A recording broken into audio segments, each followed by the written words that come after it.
자, 이번 영상의 주제는 다이어트와 탄수화물과 수분에 대해서 얘기를 좀 해보겠습니다. 인터넷에 다이어트와 탄수화물의 관계에 대한 정보는 굉장히 많이 있거든요. 탄수화물과 인슐린 반응, 그리고 체지방 증가에 대한 얘기도 있고요. 탄수화물과 글리코겐, 운동에 대한 얘기도 있고요. 근데 수분에 대한 이야기가 별로 없더라고요. 그래서 수분에 관련된 이론을 하나 가져왔는데, 우선 다이어트라는 게 뭐냐라는 걸 살펴보면 이건 몸 안에 과도하게 축적되어 있는 지방을 빼는 걸 다이어트라고 하잖아요. 이걸 위해서 이제 체지방을 연소시켜야 되는데, 체지방이 연소하기 위해서 뭐가 필요한가 라고 물어보면 많은 양의 산소와 물이 필요하다고 해요. 그래서 인터넷에도 많이 나와 있고 헬스 트레이너 분들도 많이 말씀하시는데, 다이어트 할 때는 물을 많이 마셔야 된다라는 얘기를 굉장히 많이 하고, 실제로 다이어트 성공 후기 같은 걸 보면 난 하루에 물 3리터 마셨다, 4리터 마셨다 이런 얘기 굉장히 많거든요. 실제로 저도 물 한창 많이 마실 때는 500ml 페트병으로 8병, 그러니까 4리터씩을 매일 먹은 적이 있어요. 실제로 상당히 먹기 힘들긴 했는데 몸에 좋다니까 이제 먹어봤었죠. 그런데 물을 이렇게 마셔보신 분들은 아시겠지만, 물을 이만큼 많이 먹으면 화장실을 엄청 많이 가요. 그리고 이건 약간 더러운 얘기인데, 소변의 색깔이 처음에는 이제 짙은 노란색까지는 아니지만 그래도 노란빛을 띠거든요. 근데 이게 화장실을 가면 갈수록 점점 색이 엷어져요. 그리고 나중에는 물이랑 별반 다를 바 없는 무색이 되어버리는 거죠. 그래서 처음에는 물을 많이 마시니까 화장실 많이 가는 건 당연하겠지, 화장실 많이 가니까 소변 색깔이 좀 엷어지는 것도 당연하겠지라고 대수롭지 않게 생각을 했는데, 어떠한 책을 발견하고 나서 좀 생각이 바뀌게 됩니다. 그 책이 뭐냐 하면 물 마시지 마라라는 책이에요. 사실 책 제목이 굉장히 이제 어그로를 끄는 제목이죠. 이제 물은 생명의 근원이고 많이 마시면 몸에 좋다고 알려져 있는데 물을 마시지 말라는 게 뭔 내용인가, 그래서 이 책의 내용을 좀 살펴봤어요. 자, 그럼 책에 나온 내용이 어떤 내용이냐, 영상이랑 연결되는 내용은 크게 3가지가 있는데, 첫 번째가 마셔야 되는 물의 양에 대해서예요. 자, 한국에서 물에 대한 얘기를 할 때 하루에 물 2리터는 마셔야 된다, 현대인들은 다들 만성적 탈수에 시달리고 있다, 발진이 나기 전에 물을 마셔라, 이런 얘기가 되게 많은데, 이런 얘기가 나오게 된 근거가 뭐냐 하면, 사람의 몸은 매 시간마다 계속해서 수분을 소비를 하고 있거든요. 침으로, 땀으로, 소변으로, 대변으로. 그렇게 하지 않더라도 이제 피부에서도 계속 수분이 증발하고 있고요. 이렇게 증발된 양을 전부 다 계산을 해봤더니 하루에 2리터 정도가 되는 거예요. 하루에 2리터의 물을 몸에서 계속 소비를 하고 있는데, 이거를 물을 마셔서 보충해주지 않으면 당연히 수분이 모자랄 거고, 그럼 탈수 증세가 오는 거고, 그럼 건강상의 이상이 올 거다 라고 생각하는 건 굉장히 당연한 생각의 흐름이에요. 그죠? 그러면 몸에서 수분이 모자라면 목이 말라야 되는데, 하루에 물을 2리터씩 마시지 않더라도 목이 안 마른 거예요. 그래서 다들 생각을 하는 거죠. 그러면 이게 갈증이 나기 전에 물을 마셔야 되는구나, 그래서 갈증 나기 전에 물을 마셔야 된다, 현대인들은 다 만성적 탈수다, 이렇게 막 얘기를 하는 거죠. 그런데 여기서 한 가지 오류가 있는 게, 사람 몸에서 증발하는 수분의 양이 하루에 2리터인 건 맞아요. 근데 수분을 얻는 방법이 꼭 물을 마셔야 되는 건 아니라는 거죠. 뭐냐 하면 음식에도 다들 수분이 있어요. 과일이나 야채 같은 거 먹어보면 아시겠지만 안에 수분이 있잖아요. 고기를 먹더라도 우리가 육즙이라고 부르는 수분이 있고요. 그죠?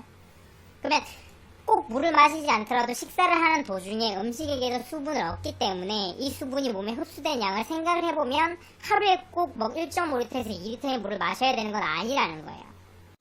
그리고 두 번째는 뭐냐 하면, 과연 마시는 물이 정말 몸으로 흡수가 되는가라는 부분이거든요. 우리가 물을 마셨을 때 생기는 긍정적인 효과가 굉장히 많다고 하잖아요. 피부가 좋아지고 신진대사가 활발해져서 다이어트에 효과가 있고 몸에서 노폐물이 빠져나가고, 그죠? 그런데 이런 효과들을 얻으려면 우리가 마신 수분이 내 세포 안으로 흡수가 돼야 된다고 해요. 상식적으로 생각해보면 맞는 말이죠. 내 피부가 물을 마셔서 탱탱해지려면 피부 세포에 수분이 공급이 돼야 되니까. 그러면 과연 우리가 열심히 마시는 그 물이 과연 세포한테로 갈까? 그렇다고 생각하기에는 우리가 화장실을 너무 많이 가지 않아요?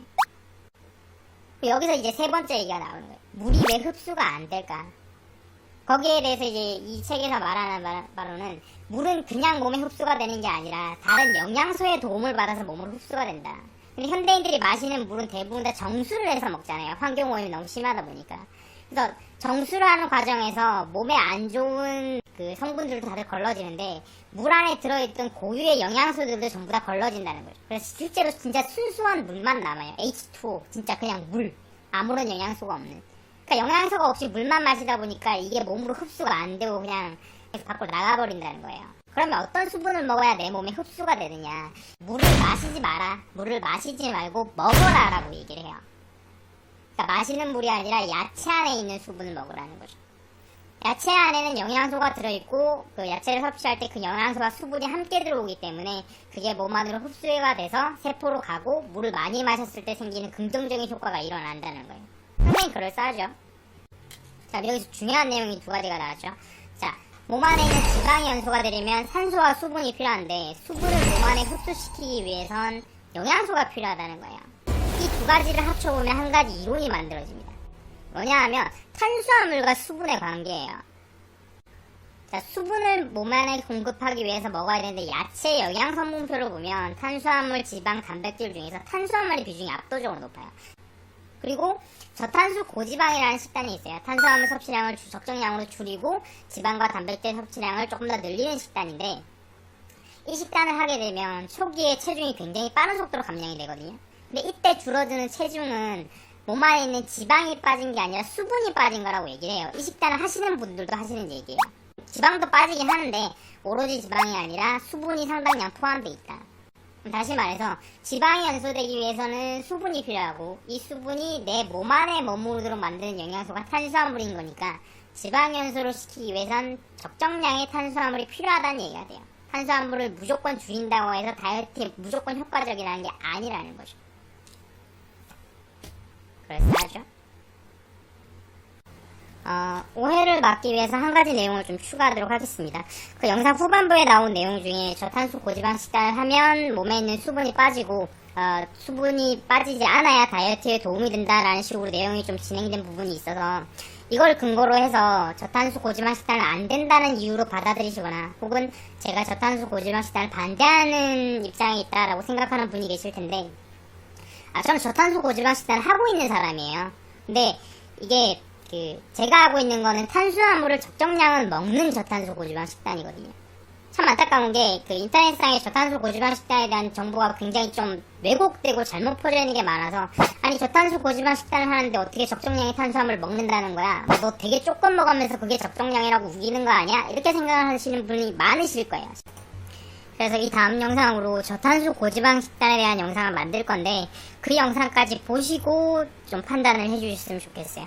영상이 다 만들어지면 이 영상 아래쪽 설명란에 링크를 걸어놓을 테니까 설명란을 열어보시고요. 거기에 링크가 없으면 아직 만들고 있구나 라고 생각하시면 되고 거기에 링크가 있으면 그 링크 타고 들어가셔서 보시면 됩니다.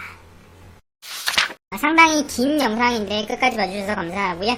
여유가 되신다면 추천과 구독 누르시면 감사하겠습니다. 구독은 오른쪽 아래에 있는 워터마크 클릭하시면 구독이 되시고요. 저는 다음 시간에 또 다른 주제를 가지고 오도록 하겠습니다. 다음 시간에 만나요. 안녕.